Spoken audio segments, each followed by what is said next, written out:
No one is ever going to care about your business the way the owner of the business cares about it.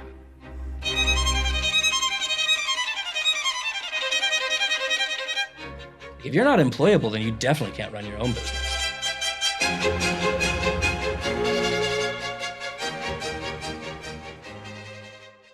Welcome to My Elevated Mindset Business Edition, the podcast where we interview successful business owners. Today, I have successful business owners, Ben and Trevor, and they're going to be talking about their business that they used to own called Shipica. Now, the reason that I said that is because this is the first podcast, or I guess first people I've had on my podcast to where they've started a business, owned it for a number of years, and then they sold it successfully. So I'm excited to dive into this. Ben and Trevor, welcome to My Elevated Mindset. Thanks for having us. Thanks. Yeah, for sure. So let's start off with telling us, what is Shipica? Shipica is a third-party logistics business, and what that means is that we warehouse and store people's inventory and then help facilitate fulfillment of their orders online. Okay, awesome. We always would describe it as if you sell things online and you don't want to have a warehouse, you don't want to put stuff in your garage, you don't want to have employees, you don't want to be burdened with any of that operational stuff, then we are your operational side. Okay. And we focused heavily on working with Amazon sellers because we carved out a little bit of a niche way that we could specify or specialize in the things that they needed. So we wouldn't only restrict it to Amazon sellers. We would work with anybody that sold online. In fact, we had a lot of people that didn't sell online as well. But yeah, we were basically, if you didn't want to have a warehouse operation, that's what we did. Wow, that's very cool. And so with this warehouse operation that you had, when did you start it? What year? It's actually, the business itself started in 2010, and we started out as an Amazon seller. And back in those days, you didn't have the infrastructure that you do now as an Amazon seller. There are so many different, gurus and things like that will teach you about selling on Amazon. You go on YouTube right now and, or scroll Facebook, social media, you're going to have all kinds of advertisements, people telling you, learn how to sell on Amazon. Yeah, I get them all the time. Yeah. None of that really existed back then. And so if you had a product you could sell, really the thing that mattered was being able to actually fulfill the orders, being able to actually operationally do the job. And so we had an in-house system that we had built that allowed us to facilitate fulfilling orders from multiple websites. And back in those days, we were selling, anything we could get our hands on, but from branded jewelry and watches. And then we started manufacturing some of our own things in China. And then in 2000, I think one of the important things there is, though, too, is so these gurus are out there and they're teaching people how to operate in kind of a much more mature space, right? Mm-hmm. So they're saying, hey, work with this service provider and they're going to do this for you. And then work with this service provider and they're going to do this with you. When me and Ben got into this, Amazon wasn't even the king of e-commerce. It kind of looked like they might be, but eBay was pretty big. Mm-hmm. Overstock was right there with them. It was the early days. And so those, the gurus didn't exist because it wasn't mature. Nobody knew how to do this. And the service providers weren't even in existence. So the only way that we were successful is we had access to some wholesale lines of hard to get goods. And then on top of it, we also kind of built a proficiency of kind of importing products. And this is all before Alibaba. And this is we actually went to Hong Kong. We actually went to Guangzhou. We went and did this. Wow. And so when we really started this thing, the biggest, like Ben said, is the biggest issue. It was really interesting because you'd call let's say you call Overstock.com. Yeah. And back then they were kind of right there with Amazon. It was an important relationship. Let's say you get on the phone with a buyer and you're trying to open up that gate to get selling product there. Always, the question wasn't the question was always how are you going to fulfill 1,000 orders a day? Yeah. Convince me. Because I've been burned too many times. I've talked to somebody who says they can do it and then they can't, and then our customers have a bad experience. Yeah. And so we kind of knew when we kind of got into that space that was the thing, that was the nut we had to crack. And I think that we found, in our years doing it, that's what we liked doing. Yeah. That's what we like doing. We like the operational side of it. We're both MBAs. We're both information systems minors. So we like that kind of hey, we're going to figure out how to do this. And there was nobody out there doing it. And so anybody in that space was doing what we were doing. Is either, buying something and then kind of tweaking it heavily and trying to make it work. And our solution was just like, let's just start from bare bones and just use super basic technology like SQL Server and just let's just get this thing done. Yeah. And so that's kind of where Shipica came from, right? It's like started with our personal need for a logistics like operations, and then it became we started getting some calls from some of our customers saying, hey, I've got this guy who's got a great product, but man, I can't get the guy to fulfill his orders. Is there any way you guys would do it? Because you guys are so good at this. And so then I was kind of like, well, could we do that? And so we finally had a beta client that we really kind of got forced on us. One of our employees kind of forced it on us. Said, He's you got to do it. You got to do it.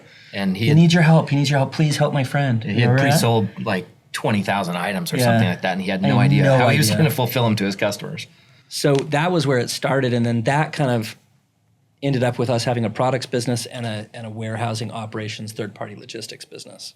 And we kind of ultimately ended up spending more and more time in the operational space because that's what we enjoyed. Yeah. And the product side started becoming more and more about marketing and keywords and advertising, tracking. And me and him were both just like, I don't even want to learn how to do this. And we were in a position where we basically just said, who cares? Yeah. Screw it. No, we let that business We just almost die. let it die. And it was a big business. Yeah. But we're like, this is where the future is. Let's go. There's a lot to unpack there. So that was really interesting. And so, let's see, you started as selling stuff on Amazon yourself. That's where it really started. So break that down. Why did you get into selling stuff on Amazon? What is your background with that? My background was honestly eBay, and I even got into eBay. I know me and Ben, obviously there's like a story of how we ended up being partners, but I mean, my story was my dad was a retailer. My dad was a high-end jeweler all growing up, and he always owned his own business. I would go on business trips with him to shows to so I had that nose for retail, inventory management, turning a product, things like that. And so even as a kid, I remember in high school, my dad was so proud of me because I set up, I mean, this is kind of a little shady, but like I set up a relationship with a Mexican like knife dealer, like wholesaler. Okay. Yeah. And I started importing like butterfly knives. Okay. And this is so early in eBay that they didn't know to regulate that state by state by law. And so I would buy these butterfly knives for like $2 a piece, and then I would sell them for 40. Wow. And so I was just selling the crap out of these. I was like a junior in high school, and I was making like $2,000 a month. And my dad was like, holy cow, this is 1995 or something like that, something stupid. And so I had a long tail with eBay. Yeah. And I had done a lot of stuff with eBay. And then when I kind of got into, then I kind of got serious about going to college and kind of coming out of that, that's when we kind of paired up. It was like I was still doing a lot on eBay, and I was doing it in kind of some of these products I had access to. And so when we met, it was really kind of, we were doing eBay. And then very quickly, I had Amazon up and running and eBay up and running. Yeah. And then we kind of started getting into some other things. And it really, in the early days, it was really, you didn't know where the internet was going to go. So it was kind of like, open up as many lines as you can. Yeah. And the whole strategy was literally like, I want to sell on Walmart.com, and I want to sell on ShopNBC.com, and I want to sell on Groupon, and I want to sell on Overstock.com and eBay. And what people don't know is that model of third-party selling that happens on Amazon happens in a lot of different places. It does, and still does. HomeDepot.com. Still does. Yeah, there's a whole bunch of places Target, that do that. Yeah. Kohl's. Most. Do you remember there was that consultant that was going around, like, what was their name, Fry or something? But there was some consultant, and this is back in 2010, 11, 12, that all of these like Meijer. Do you remember Meijer? So Meijer was this like regional department store. And basically what was happening is there was this consultant that was going, they told me that this is how it happened because ShopNBC and them were engaging third-party sellers like in a very similar way. And I was like, why are you guys so similar? Yeah. And they said, oh, well, we hired this consultant. So basically what was going on is there was this consultant going around and going to these like regional department stores that were scared they were going to get eaten alive by the internet, which they eventually did. Yeah. And they basically said, hey, we have the solution. And they would go and sell them. They were the gurus at the time. And they would go and sell these big stores this is what we're going to do. We're going to copy Amazon, and here's the technology you're going to use. Remember, they would always work on Commerce Hub. They would always use Commerce Hub. They would in the always back work end. Commerce Hub, and then they would just say, and then we're going to go out, and then we're going to help you find people. And then all of a sudden, now your website isn't just what you sell; it's also what Trevor and Ben sell, and thousands of other people like that. And so, yeah, so that whole time, I mean, I remember. I mean, if I go back now, I'd have said, don't integrate with any of them. They're not worth it. Don't waste But any in of the your early time. days, the strategy was like, okay, we need to get as much product as we can get, and we need to get as many channels to sell it on, and then we're going to build the technology to manage the inventory and then manage the connection to the partners and fulfill it. Yeah. Does that make sense? Yeah. And so that's what we did. So it became like, from a data standpoint, it was very intense. You're managing thousands of individual units Yeah. across I think tens our of catalog- thousands of different types of items. I think our catalog was like 60,000 children at some point. I think it was more than that. Was it? I think it was in It the was a hundreds. lot. I think it was six figures. We would go. I mean, it was such a wild time. Like you remember your joke used to be you could sell your used socks on the internet. Yeah. Right. There's enough, variations of that joke. You You could sell, anything. your boogers Yeah. or whatever. And so I remember at that time we would literally go to what do you call them, like trade shows. We'd go to trade shows and we walk into these booths, and a lot of times the biggest question wasn't whether we could buy the product, or it wasn't whether we could sell it. We knew we could sell it. The question was whether we could get the wholesaler to sell it to us, because all the wholesalers were kind of scared of the internet at that point, because it was like, well, I've got a client with Nordstrom and Nordstrom doesn't like me selling it on Amazon. Yeah. And unfortunately, the bottom line was that Amazon, the competitive nature of it, would drive the price down. Yeah. So Nordstrom's trying to sell this product at full retail, and that wholesaler's got this great relationship where their product's being sold at full retail. And then someone like us comes in and we start selling 100 times more, but it's all rock bottom prices. And a lot of wholesalers were wise to say, I don't know if I want to be part of this. But we would literally, you go into a trade show, say, we want to open a relationship. And they say, okay, well, let's put an opening order together. And we just give us one of everything. And they'd be like, wait, what? Yeah. Like, they just blew their minds. And it's like, no, literally, I want one of everything. It will eventually sell. And if it sells fast, our system will track how quickly it sold, how many days, and then we'll order accordingly. And we'll shoot for 30 days of inventory. Wow. So it's like, if we get it and it sells in 2 days, we're going to order 15 on the reorder. Yeah. Yeah. And our system would track all that, do all that. It would do all the calculus of that. So it'd have the inventory management, the fulfillment side, the product catalog side, all of it integrated with a multiplicity of online websites. And the system that you're using to track all this, is it something that you made, or was it a third party that you brought on? It was we built it, yeah. Yeah. And so tell us about that. How do you have the knowledge to build something like that going into it? Did you know you could build something going into that business, or did you do it out of necessity? Both. I think the answer to that's both. There's, just like everybody gets scrappy now with fixing your car, you have no idea what's going on with it. You're not a car guy. Yeah. And you can get on YouTube and watch 30-second videos about maybe try this, try that. Yeah. And you'd be surprised how far you can go. You can get a long way with stuff like that. I mean, that said, we both have a very good underpinning of technology. We both grew up with it. We both tinkered around on DOS. We both screwed around on, computers growing up our whole lives. And so we understand the mechanics of how it works under the hood. And that enabled us to kind of tinker. But yeah. And we would help each other too. I remember Ben did his MBA and did some information systems classes. And I think that really primed you of like, whoa, this is powerful, right? Yeah. And so he was kind of a little bit more experienced in the database space than I was.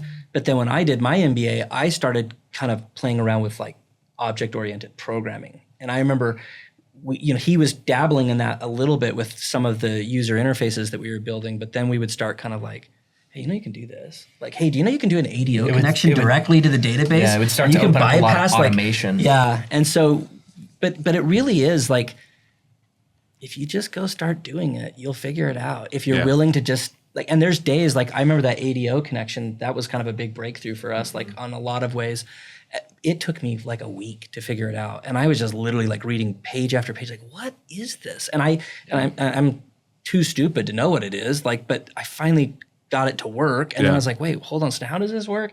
And you start going, oh, this is a whole new world, right? The nice part about all of that is we were able to shortcut so many development like typical barriers to development in big organizations, because you have a team that has, you know, data scientists and programmers that don't really know how to speak English outside of, you know, like, this is a little colloquial, but like some nerd talk, right? Yeah.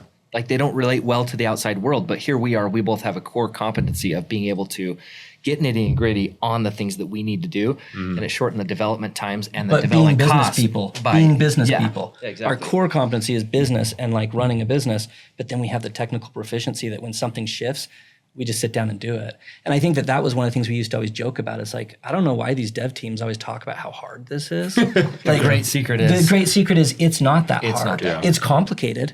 And you do have to kind of like check in, and you have to like isolate, and it can be like I remember a lot of times on my developments, it would be like headphones on, like noise isolation, like I don't want music. And then I'm just like focused. And then if I can do that for a day, I can rip out something huge. Do you remember when the movie with Mark Zuckerberg came out, The Social Network? Oh yeah. And he said, "I'm How plugging when in." he got in he his put his zone. things Yeah. on. That's real. We And both talked about it. We're like, don't touch me. That's what we do. Yeah. We plug in. So it really. Once you get in your groove at whatever you're doing, you just want to keep. I mean, you can go for hours and hours. And in right? development, because you're tracking these systems and you're trying to build a system that do this and then think about and then do this or that, and you start getting these branches and all this logic that's happening.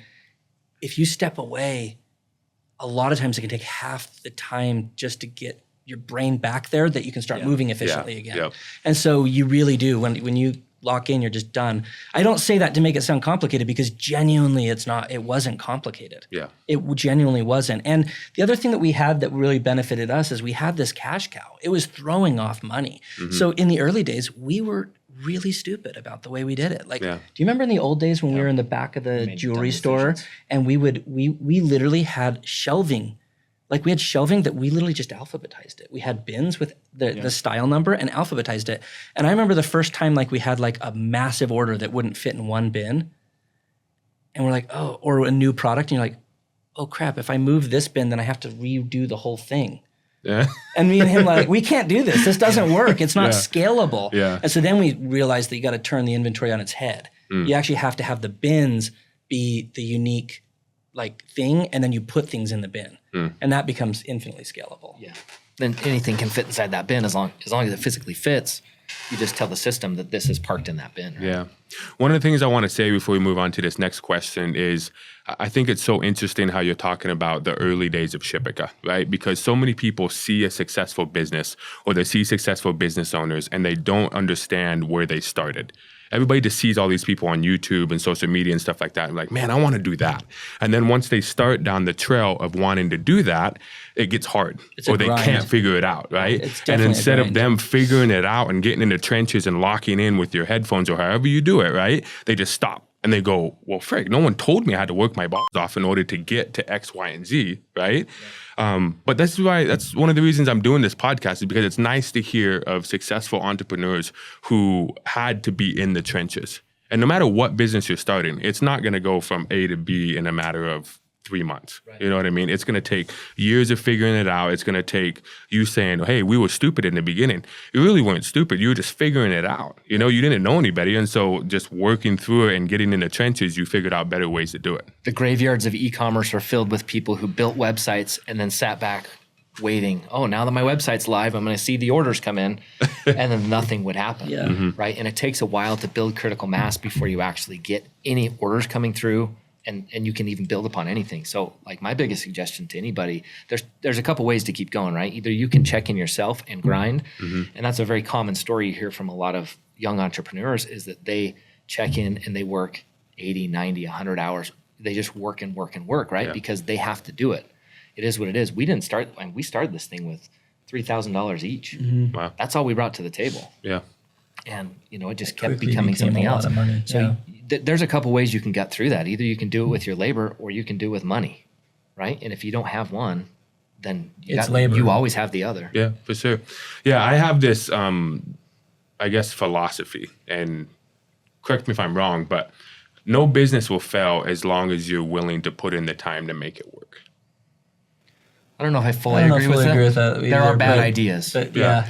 Sure. Okay. Like for example, some kids in my neighborhood sometimes will sell. This is heartless. But sometimes kids in my neighborhood will be selling something on the road. My wife will stop and give them a $10 bill for a cookie, and I'll be like, you got to teach them the market realities. Yeah. They got to give a product that the market wants. Yep. The market needs certain things, right? You're not gonna be able to sell flapper dresses in today's economy, right? People aren't going to be super interested. Well, who knows? Yeah. I shouldn't talk about women's fashion because I have no idea what the hell I'm talking about.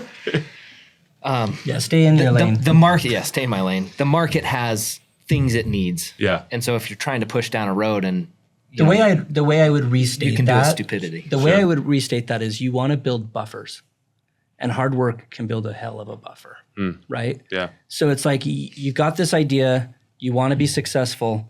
How much buffer can I get on it that allows me like some errors, right? Before I cut in and I start cutting into the bone. Yeah. And the bigger the buffer, the better.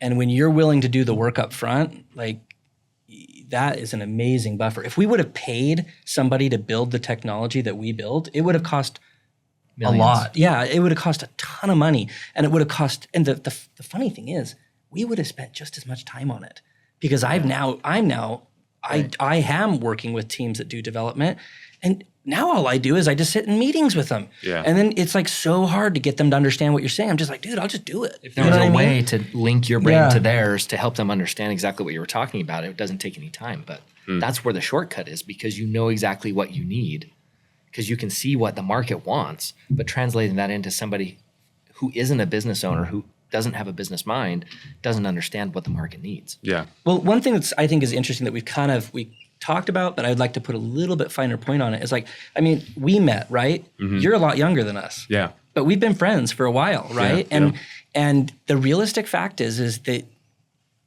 like you said, when you don't have money, all you have is your work. Yeah.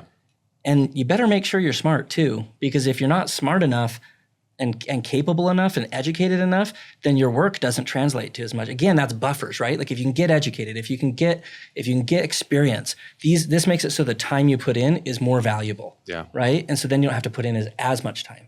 But I really think that most entrepreneurs that are out there, their 20s was like just animal, like just working like an animal. Yeah. And building experience, building proficiency, learning hard knock lessons. I mean, how much money have we wasted on stupid decisions? I mean, I think about the early days when, I mean, our business worked because the early days we literally were printing money. It was just, you couldn't fail.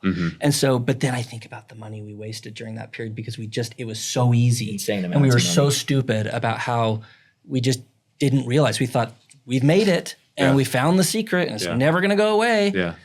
And then when it goes away, you're like, oh crap, I wish I didn't blow $100,000 on that. Yeah. Like, what was I doing? Yeah. You know what I mean? And so you just kind of need that. Like, but it did kind of like, it was 10 years and it was a lot of work. But it did kind of, I look back and go, man, I would have done all of that differently now. But that's only after the experience of doing it. Yeah. And the things that we've done since, I think I've done a much better job because of that. 100%. And so you just have to look at it as these steps, right? And one of the big fallacies I see with people is that they really think like, you know, YouTube and like even my kids, they think this is easy. And it's not easy. And they're looking at the exceptions and seeing these 25-year-olds that are, you know, worth $100 million. And it's like, that is like not normal. Yeah, like they're it's like not even 0.001% of the close to population. normal. Yeah. Like me and you aren't normal. You're not normal. Like we're already like way outside the average curve. Yep. But the only way I got outside that curve was just I worked my balls off, Yeah. dude. Like I worked so hard. Yeah. And you can hear us talking about this development stuff and you're probably listening going, man, that sounds complicated. And it's like, guess what? The first time I looked at it, it was complicated. I had to just sit down and figure it out. Yep. Figure it out. And it paid me. Yeah. 100%. Going back, you both have MBAs, right? Going back to that, would you suggest that people today, before they get into business or become an entrepreneur, that they get an MBA? Not necessarily. I think I'm an undergrad in political science, if that tells you anything. Political science, economics, and Spanish. So does that form an underpinning for my career? Probably not. No. But for me, business school was a really good exposure to the business world. I think if I had come from a business undergrad, I don't think I would have done an MBA, because I don't know that we would have dove into things that I didn't already know. Because the thing they tell you, it's always the joke in MBA, is that they tell you that they teach you to be a mile wide and an inch deep, right? You know a little bit about a lot, but you don't know a lot about a little bit. Yeah. So Experience gives you the depth. Yeah. And small business will really get you deep in a lot of places, which is an interesting thing. I would suggest for entrepreneurs, you need to have some exposure to business level stuff. There's a lot of regulatory stuff you got to have some conceptualization of. There's a lot of accounting. Like, you're all going to face the IRS. Yeah. You got to know what the heck you're talking about, at least on some small level with the IRS, right? You need to know a little bit about accounting. That doesn't mean you need to go to and get a master's in accounting. No.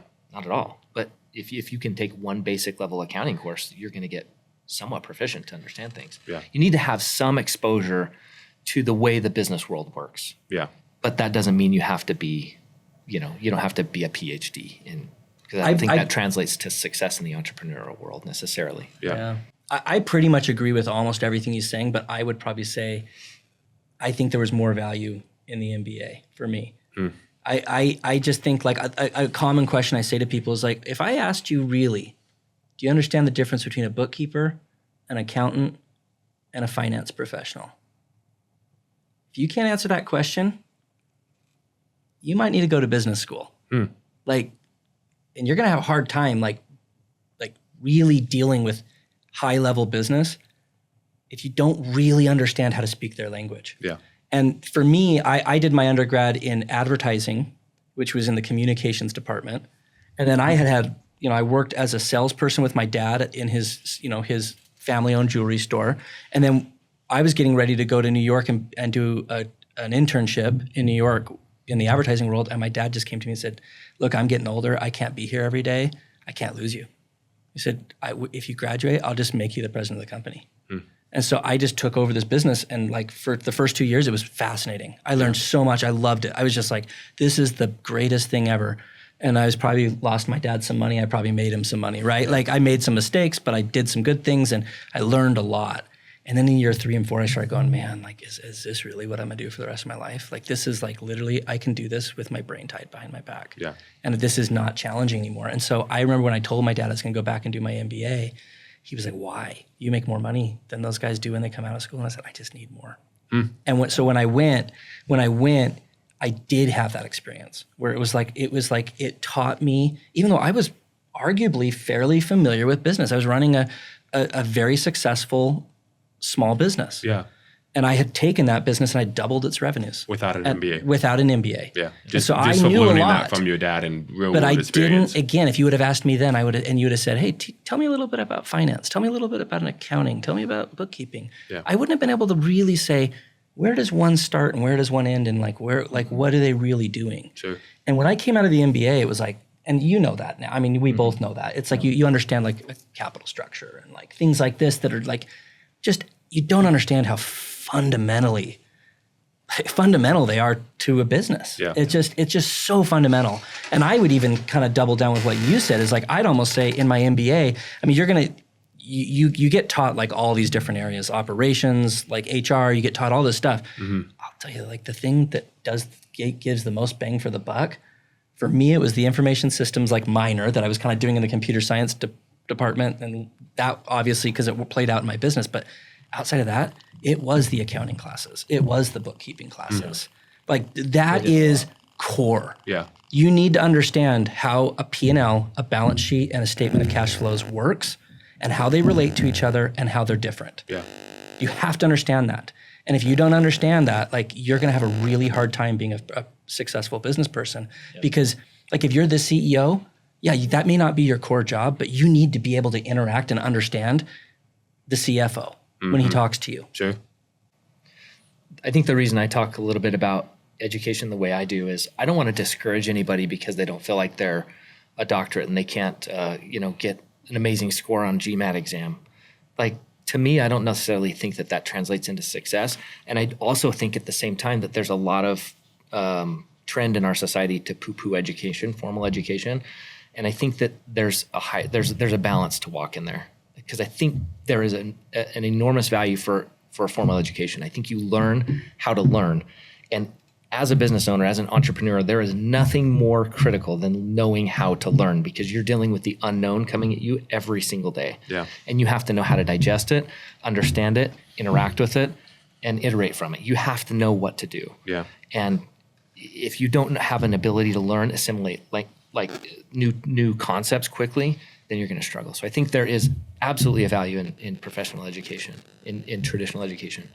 That said, I don't want to discourage anybody that, they feel like I can't do anything until I become an MBA. That's definitely not true. what I mean? Yeah. Yeah. And I'll fill in the gap here with that. And that's the reason that I asked that question is me, Trevor, and Ben, there's a lot of similarities, but there's a lot of differences too. And right now we all own similar businesses, and I am the farthest thing from an MBA. But as far as school goes, I barely passed high school, right? And it's one of those things where my dad owned businesses. He didn't go to college, right? And he just learned through the grind, right? But I will say this, when I talk to Ben and Trevor and where they've taught me over the years, there's a lot of things I don't know that they do know from getting their MBA and from going to college, right? And at a certain point, I think if I wanted to level up my business into a certain type of business, I would be handicapped because of my lack of knowledge from not getting an MBA, right? Now, does that mean that I can't go out and learn these things? Like everything Trevor's talking about with bookkeeping, accounting, CPAs, all of that stuff, I learned that from a CPA, right? He created a P&L, he created a balance sheet, he broke all that down for me, and I learned how to read that stuff from somebody who went 2 years and years of college to become a CPA, right? So there is ways around not going to MBA school, but still learning those things. But will you have a lack of knowledge because you didn't go 100%? The best part of what you got when a CPA taught that to you is you were a classroom of one. Yeah. So you got a formal education. It was just in a different manner. Yes. You didn't pay for it, and it's not shown in credits on a university transcript, but you had that education. Sure. And the difference, I think, that's made a big difference for you is you could have come, recognized maybe that in our friendship that you didn't have a formal education, the same that Trevor and I do in an MBA, but you've been humble about it. And like you just said, you recognize that there are things that you don't know. Yeah. That's the first thing you need to know, that there are things you do not know. Right. And when you recognize that, then it makes you like soak up information that you see around you. And you don't know what you don't know. Yeah. Right? Yeah. You have no idea. I have no idea. Yeah. All the knowledge that exists in the world. And that's one of the things that college does do for you. When you take I remember taking a humanities class, and I had never given any credit to humanities because I'm just doing my thing. And I remember being like, oh my God, like there are people who literally spent their whole life thinking about architecture. And then there's people who have studied what they thought and then spent the rest of their life, where there's literally hundreds of years of smart people who have built a knowledge base in something that I don't even consider important. Yeah. And then you start going, oh, and then you start looking at it and going, well, I'm really glad they do that because the world looks a lot better and it's more comfortable and you know what I mean? And you just don't even, I never even gave it any credit before. And I wouldn't have if I wouldn't have been forced to take a humanities class. Yeah. Right. And so I will say the one thing I'll say is after this whole conversation, my advice on education would be very, very true to yourself about who you are and what your capabilities are. Yeah. I know you. You're very smart. You may not have liked going to school, but you're very smart and you're a hard worker. And that is going to get you over the edge. But if you genuinely weren't as hard of a worker and you genuinely weren't as smart, you might have had to go to school to learn it. Does that make sense? Yeah, and so I just think it's a false comparison when people want to listen to Peter Thiel or Elon Musk poo-poo education. We're not Elon Musk or Peter Thiel. No. We are not. Yeah. No one in this room is Peter Thiel or Elon Musk. Right. Okay. And I guarantee you, it's really unlikely that someone with that level of just raw horsepower intelligence, most likely that's not you. And so if that's not you, that's fine. That's obviously an extreme. But as you come down the scale, at some point you come down to a point where you're really taking account of like, who am I? What am I good at? Like, how smart am I? How good of a learner am I? And if you keep coming down that scale, at some point, it's going to become more important for you to go to school. Right. And then it's going to become more important for you to go to school.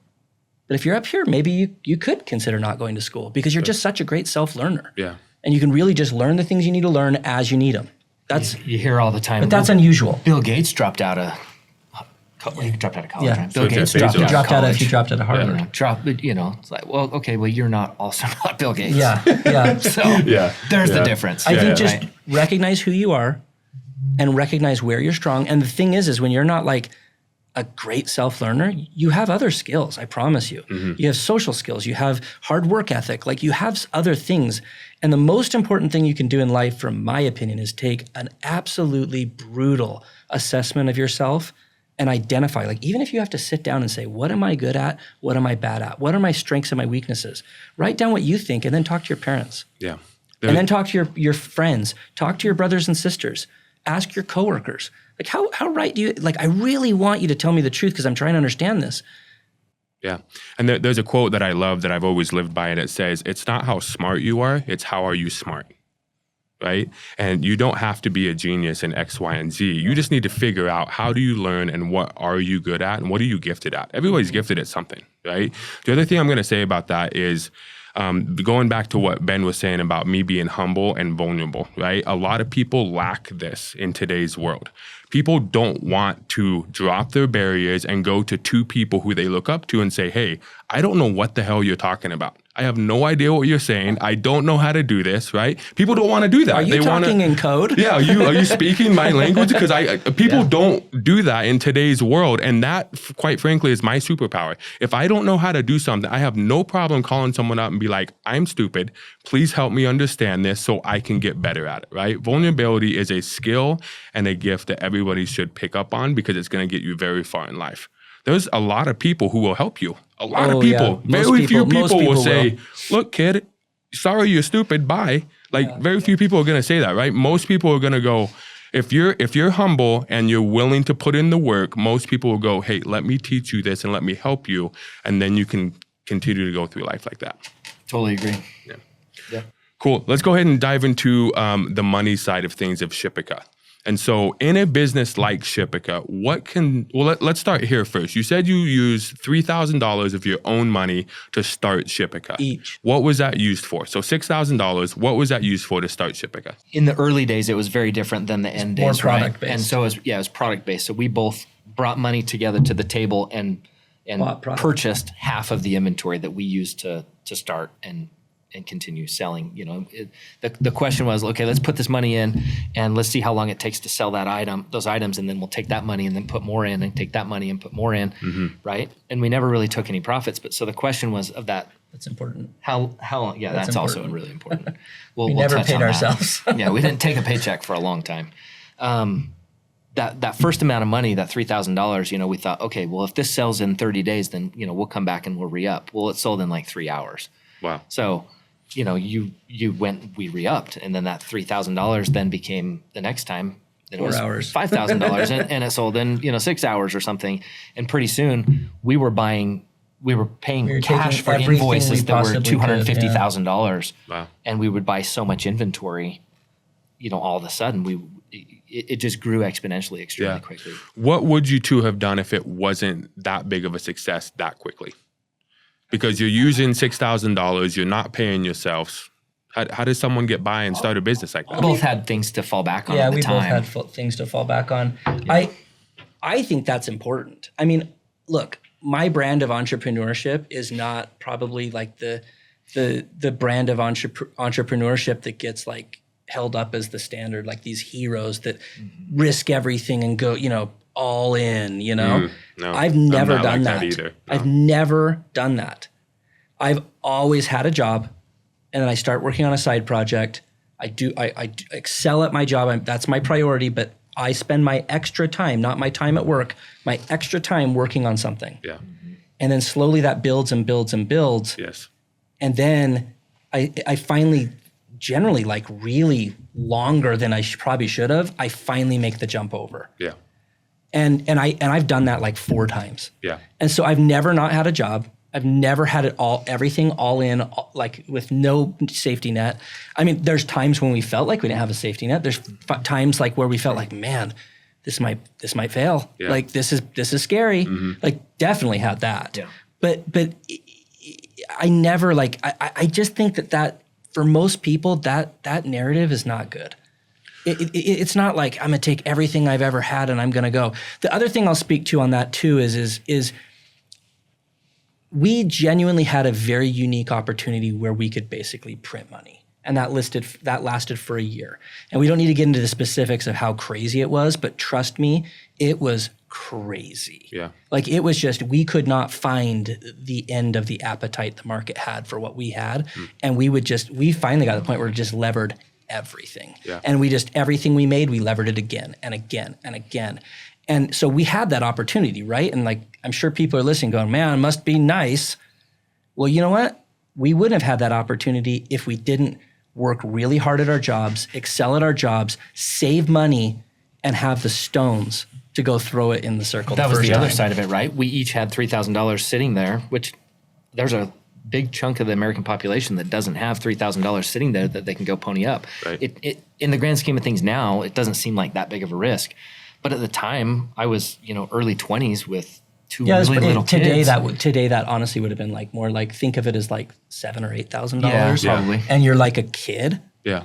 That's it was a lot. It wasn't everything I had. It wasn't everything you had, but it was a lot. It was risky. And it was like, and I think that's the other thing that's like really, again, these narratives of these heroes, like they ignore the fact that somebody's been responsible. Yeah. And somebody's preparing. That when that window opens, when I see a window that I can dive through, that's like a guaranteed moneymaker, I'm going to be ready. Yeah. And I just don't think people think like that right now. They're just like, I just want the window. These guys are just lucky. Yep. They were walking down the street and they fell in a pit of money. Yep. It's like, no, I was walking down the street, working my ass off, saving everything I could. And while my friends were going on trips, like with, on trips and doing all this stuff, I was like, well, I better save more money. I better save more money. And then I was watching the horizon, and when I saw that opportunity, I took my money and ran right through it. Yep.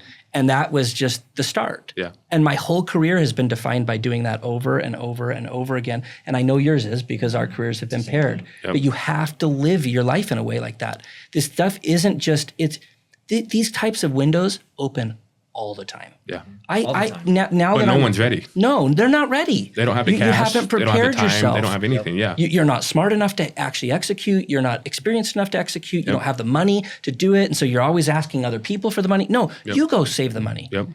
These opportunities exist all the time to take 10,000 and turn it into 20. Yep. It happens all the time. It's not unusual. Yeah.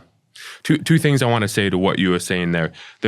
You watch all these motivational videos on YouTube, and everybody talks about how you should burn the boats and just go and do your dream, right? That's not the real world, and that's not how you should live your life. It is for some, but it's not for me. I don't think it is. I don't think it should be for anybody, because you're taking a huge risk when you don't have to. If you have a W-2 job, right? If you're working 4/10s, and then you have 3 days during the week to go and start a side business, and then that side business doubles your income you're making at your W-2, and you've been doing that for a couple of years, so the banks actually acknowledge that you have money, right? That is the way to do it. Because I lived that to where my first gym when I was 24 years old, I started a gym, right? The banks looked at me like I was stupid because everything that I was doing was wrong, right? With my CPA, what was happening there was I was essentially writing off everything. And so it looked like I made nothing, right, with my gym that I owned back in the day.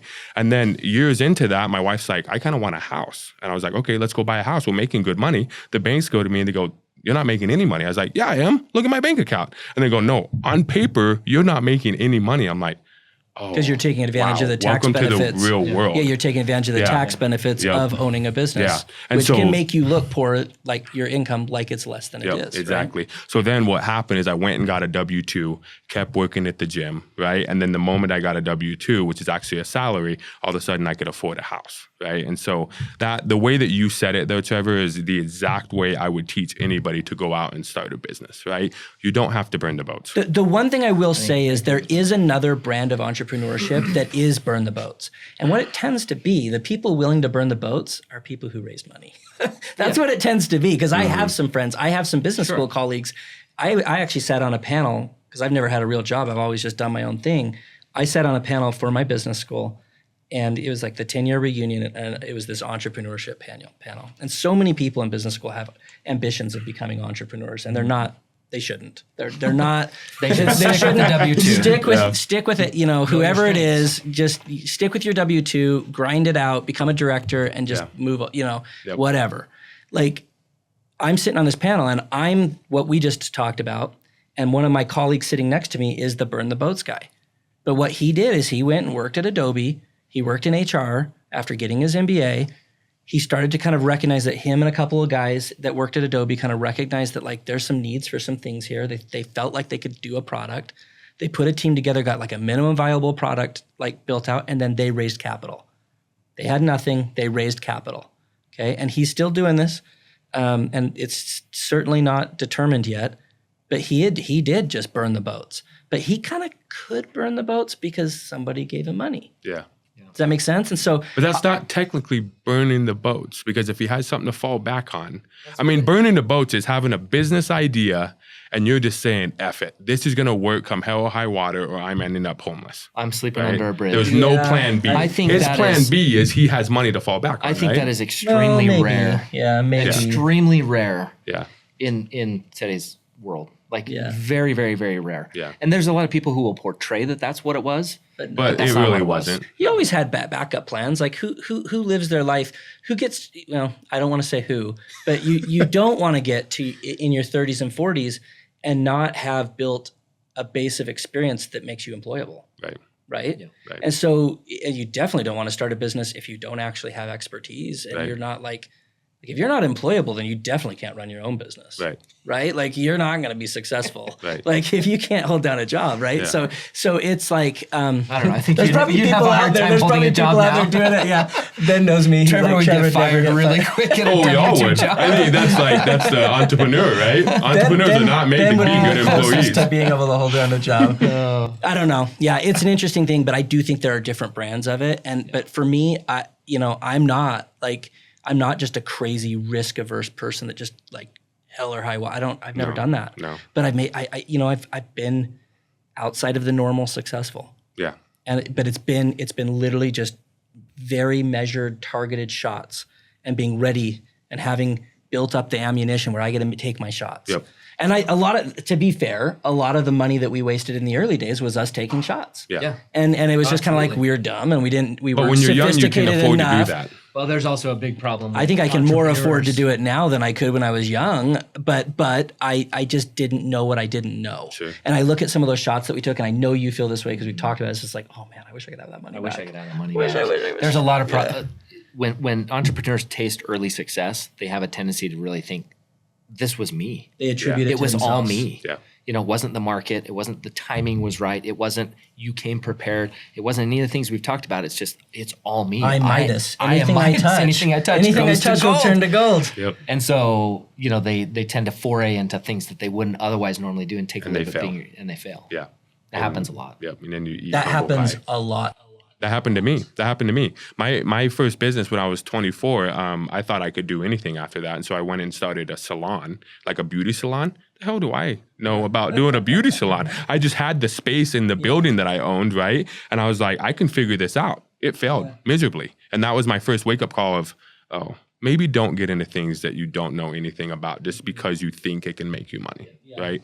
Yeah. The other thing I want to say just really quick before we move on with what Trevor was saying there is saving money and being ready to fire, like he was talking about, is one of the most important things that I don't see a lot of young people doing nowadays, right? They just want to spend all their money so quickly, or they want to put it places where they think they're investing, but it's not doing anything for them, right? And when you're young and you're in your 20s, 25, I had $30,000 sitting in a bank account.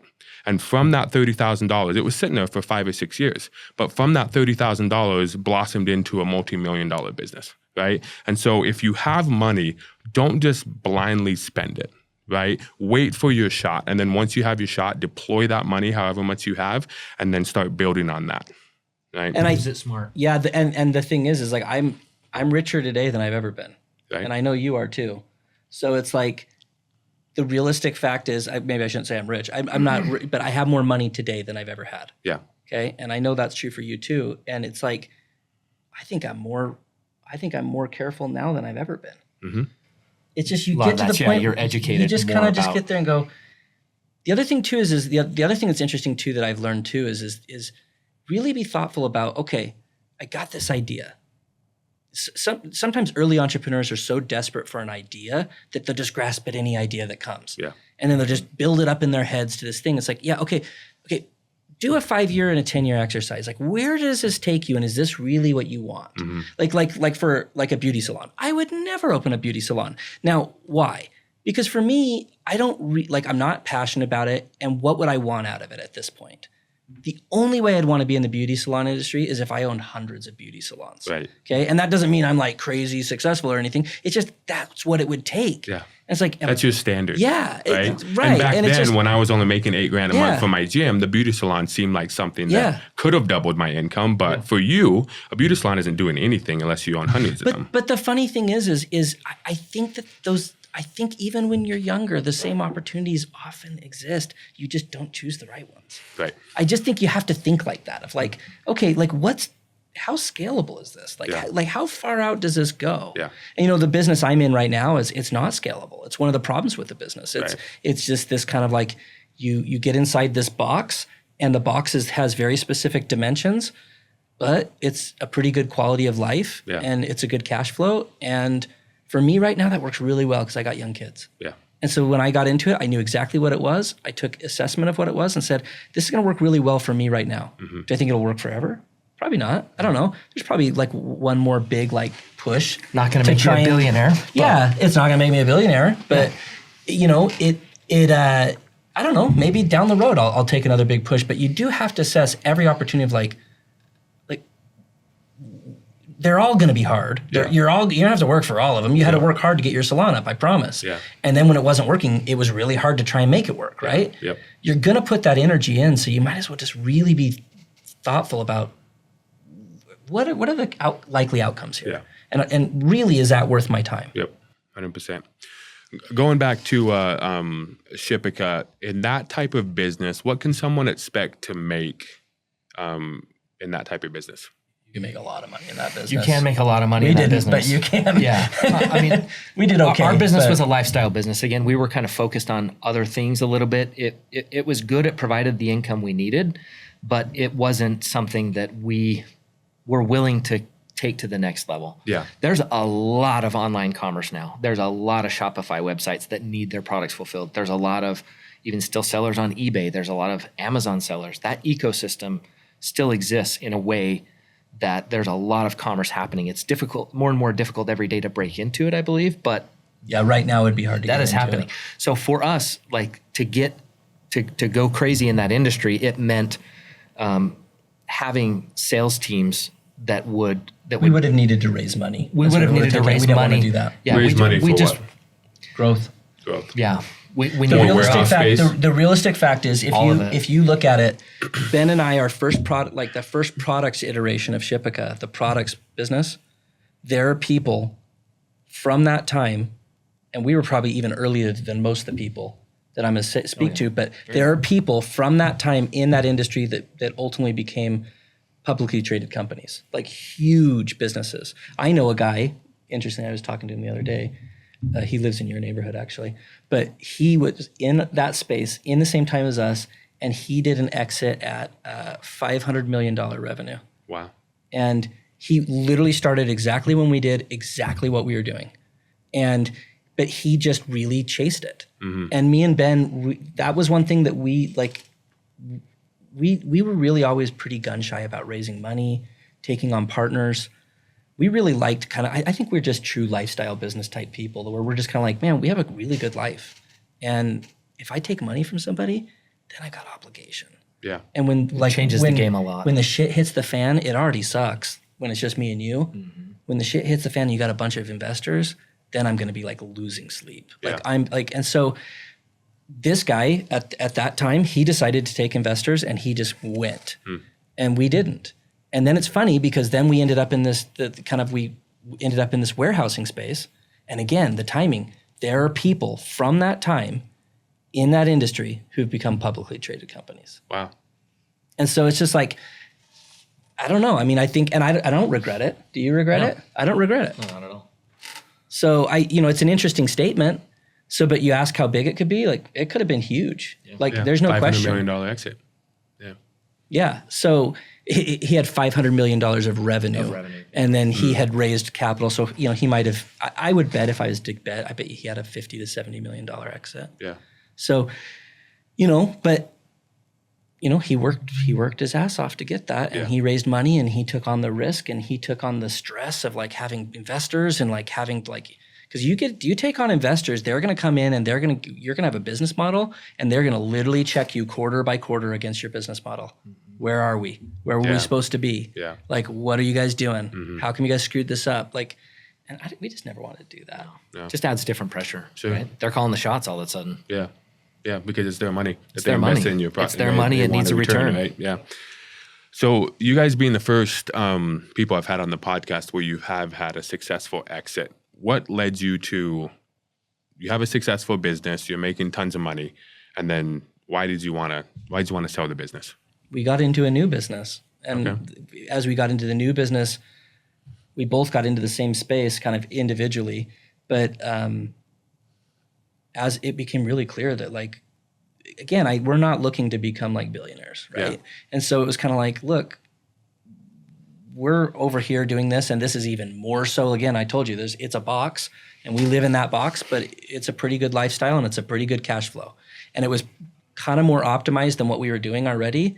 And so it was just, we were spending less and less focus on that. And so it finally got to a point where it's just time to just let somebody else run with this, because we were starting to see people running in that space. And it was like, we had, how many employees do we have? Like 10, 15, 17? Yeah. I don't know. Yeah, up to 20, 25. Yeah, maybe, yeah. So, and so I'm looking at them every day, and these were in the warehousing space. Those employees turn over like every 6 months, every 6 weeks sometimes. Oh, yeah. But for us, it wasn't that. We had employees who worked with us for decades. Wow. So, I mean, we had really long employees that have been with us. And I remember even saying, we just need to sell it so they have like a future, because like we're just so distracted. And so that led to us just calling a business broker and just saying, look, we're this small business, healthy business. So why not bring somebody in to run this business? You make $100,000, $200,000 less per year, but you still own the business. They still run it. You get the cash flow, and then you do this other business. Why not do that? I think we knew we'd get called in. We knew that we would have to parachute in when there were problems. Yeah. And there were problems over the time. I mean, we had a ransomware attack. And that required us to, I was sleeping at the office again. Wow. They wanted $50,000 to unlock all of our files, and we just gave them the middle finger, and we literally started over. Wow. We literally started over, like rebuilding all the network. And luckily a lot of it was up in our heads, and we were able to just kind of reproduce it fairly quickly. But that didn't mean we weren't there diving in again, reminding ourselves how lucky we had been for 10 years. Yeah. Remember the fire? We had a fire that burned a bunch of product for clients' product, our product. Massive multi-million-dollar loss. There were things that we know. Any business carries risk, and these are the risks that you never think are going to happen, but they exist. Yeah. And so as you're tied that closely in a business for a 25% return or something, there's a lot of things you can do to check out and say, no, I'm going to put my money somewhere else that doesn't ever going to require me to dive in. So I think that was the calculus. I think it's a limitation. Like I was talking to a friend the other day. He's a mutual friend of ours. I think you actually might know him too, to be honest. But he's really got himself spread out. Like he's got like a bunch of small businesses. Yeah. And I know there's like a whole group of people that really are liking that right now. This kind of like buying old guys' businesses, right? Yep, and I think it's super smart. If you have that, like really know how to like run that in a way where you check out and you really trust your people, I don't think that's a strength of mine. And that's why I told him, I just said, I don't know. Like I just don't trust people to do it. I don't know. Yeah, so I get sucked in, right? And so for me and him, it was just like, we both looked at each other and said, I don't want anything to do with this anymore. Yeah. Like I want to go over here and I want to focus over here, and I do not want to get a call at midnight and find out I need to go down there and deal with a fire. Yeah. Because trust me, bro, if you have an operations manager, I don't care if you pay him $200,000 a year, he's not dealing with that fire the way that it's going to need to be dealt with. Sure. That was literally like 8 months of like us just managing that with the adjuster. Mm-hmm. And the adjuster told us after, he like loved us. He's like, you guys are the best guys I've ever had a fire with. Like you were amazing. You helped us limit exposure. We did all sorts of stuff. But like, Because that was your business. It was our business, but Yeah. there's no way you're going to pay somebody to do that the right way, and then they're going to screw it up, and then you're going to get sucked into a real problem. Yeah. And it's just like I don't know if I really believe. If it was a little bit bigger of an enterprise at the point it was at, we probably could have done that. Like you can transition out and there's a lot more key employees. But when we were at 20, 25 employees, it wasn't big enough that the main brains behind the thing to begin with were not going to be able to get pulled back in. Gotcha. So there are certain businesses that would make more sense and the calculus would end in that result, but it just wasn't that way for us. Yeah. Going back to what Trevor was saying there there's a lot of people, and I know people too, who own 100, 200 businesses, right? And the thing that I see that their businesses are lacking is a little bit on the quality side, right? And no one is ever going to care about your business the way the owner of the business cares about it, right?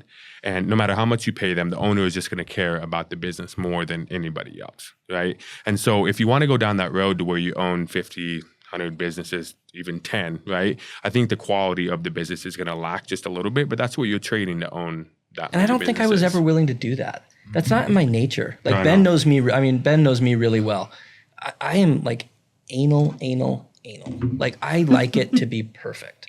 And I just don't like, and I mean, you guys know me from the space where I'm in right now. Like I like it to be well run, perfect. Like, and if there's a defect, I'm kind of like, Yeah. And I don't think I could do that. I don't think I could own like 20 businesses and know they all kind of are like mediocre. No, for sure. I don't like that. I think if you own 50 businesses, you didn't start those 50 businesses. You bought some existing businesses 100%. that are doing something. And so your heart's not in it. So that actually probably is the inverse. You probably do have employees who care more about the business than you care about the business. Maybe. And I think, Good point. I don't know exactly how to manage that. I've never been in a situation where I own 50 businesses. Yeah, you've been kind of intrigued by that. I have a little bit. Yeah. I've had my situation now. I'm able to step away a little bit on one of the sides of my businesses and allow them to really take the reins. And, just because of the way the situation works out. And I've been surprised at how well they run it. I pay them an outsized amount of money than I normally would pay somebody else. And I think that's part of what leads to it, right? I have capable people who aren't everything that, they don't have a great education and background in doing all kinds of things, but I've given them opportunity. And I think that they respond to that. They care. Yeah. They care about that. And I think a lot of that, you can get a long way with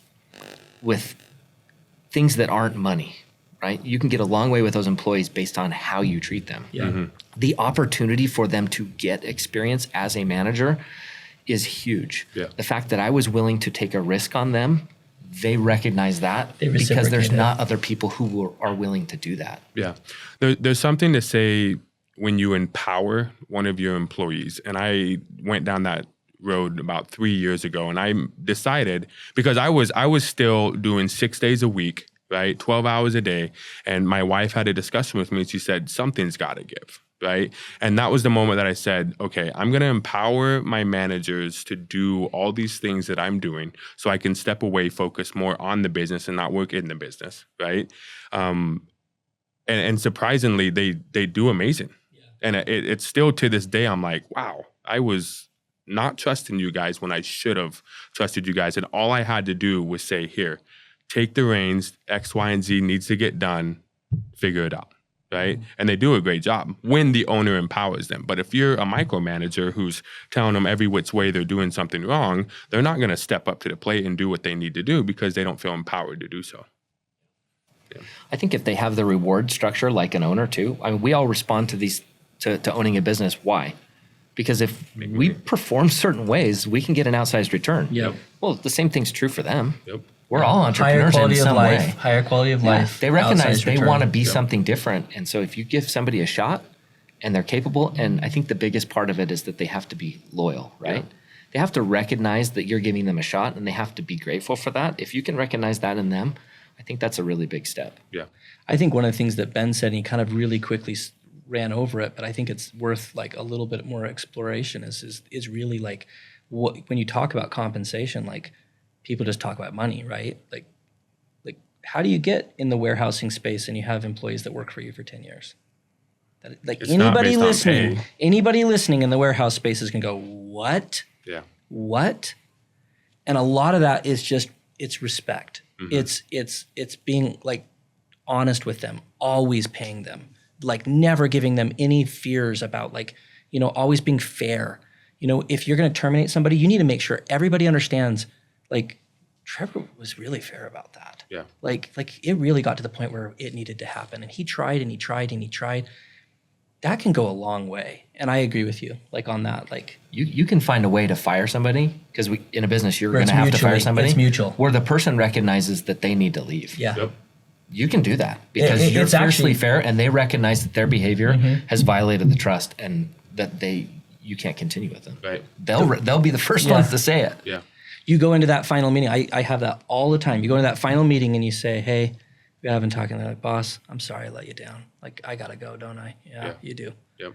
But how do you get there? You Respect. get there by talking to them multiple times, coaching them, always coming with, hey, Matt, like, we've got this problem going on. I want to help you succeed here. Yeah. We want to see you be successful here. But you're not going to succeed if you keep doing this. So what can I do to help you? Yeah. Right? And then you do that 2 or 3, 4 times, and you start giving written warnings. You start kind of progressing and saying, hey, we're going down a road that's going to go somewhere. Yeah. When you finally get there, they go, we tried. I was like, yeah, I'm sorry it didn't work out. Yeah. We're still friends. And yeah. And a telltale sign of that, because I've had employees come up to me and they go, man, I just wanted to tell you that you're one of the best bosses that I've ever had. And I'm like, oh, share more with me. Why am I one of the best bosses you've ever had? And I'm not looking to toot my horn. I'm just wondering what it is that Yeah. we are So we doing can as a make sure we company. keep doing so it. we keep Yeah, doing it, yeah. right? And they tell me, you treat me like a person, not a number. Yep. And that to me is just how I was raised by my dad and him doing business, right? People are people, right? Yeah. They have feelings, they have weaknesses, so do we, right? And if we see them as people and we give them chances, we talk to them, we help them understand what's going on, and we don't just shaft them because they're another cog in the wheel, right? Respect goes a long ways, and that's something that money will never replace. It's actually it's an actual opportunity. If you're working in an industry that like primarily deals with entry-level workers, I actually think it's an opportunity for you. Yeah. Because these people are treated poorly on a regular basis. Yep. And everybody at this table, I know we all know each other well enough that we've all had that experience where we're told, man, like, I am so grateful, and like, thank you for being such a good like employer. But it doesn't take much. Like, that's the thing, is it doesn't take much. But you just have to be nice, and you have to take an interest in, like, when you see them, remember their name and ask them how their kids are doing, and like, engage them and treat them like a person. Like, for me, in our current business, we primarily deal with entry-level workers. And I always tell them, I was like, my goal, this is a stepping stone job for you. If it's not, we're happy to have you for however long. We have weird anomalies where like a single mom has kids and this is a perfect fit for her life. Maybe not be her dream, but like, I want to be here as long as I can because it's working for my kids, right? Yep. Totally. You're going to be here as long as you want to be here, as long as you're worthy of being here. Yep. But for the majority of them, I always tell them, I said, look, this should be a stepping stone. You're a smart person. You're a capable person. And our goal is to help you that when you're moving on to the next thing, you don't go and look for another entry-level job, that you actually move up Level to something new. And we high-five each other on the way out the door. And this was a great 2 to 4 years where we had this period, but you prepared yourself for what's next. Yep. And I want to be part of that. And that's for real. And they're not used to hearing that. Right.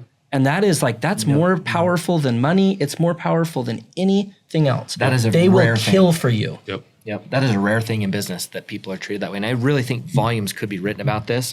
I don't know that I'm definitely not the expert in it, but like this is a very different concept, I think, for entrepreneurs than what you hear about the laissez-faire 1920s, right? And the thing that gave rise to labor unions. You treat people like this all the time, and people want to do the work for you. Yeah. And they're happy to do it, and pay's a secondary thing. Yeah. Like, that's a huge skill. If you have a skill where you're burning bridges everywhere you go, you're probably not going to be a successful entrepreneur. You won't succeed. Not in today's world. You cannot burn bridges. No. Well, Ben and Trevor, this has been a great podcast. Thank you so much for letting us in on your business with Shipica. Yeah, thanks for having us. If you need an idea of how to start your first business or what business you want to start, head on over to myelevatedmindset.com. I have a couple different tabs there. Click my 7-step checklist. It's free, and it'll help you create your first business idea. If you're wanting some one-on-one coaching from myself and other industry experts that I have there, go to the coaching tab and put in your stuff on the Google Sheet, and we can hook you up there. And if you just have a question, I talk to a lot of business owners. I have a lot of people that I'm in communication with. Shoot me a question, and if I don't know the answer, then I will get someone who does know the answer. But myelevatormindset.com is your website for all your business needs. So thank you for tuning into this podcast, and we hope to see you soon.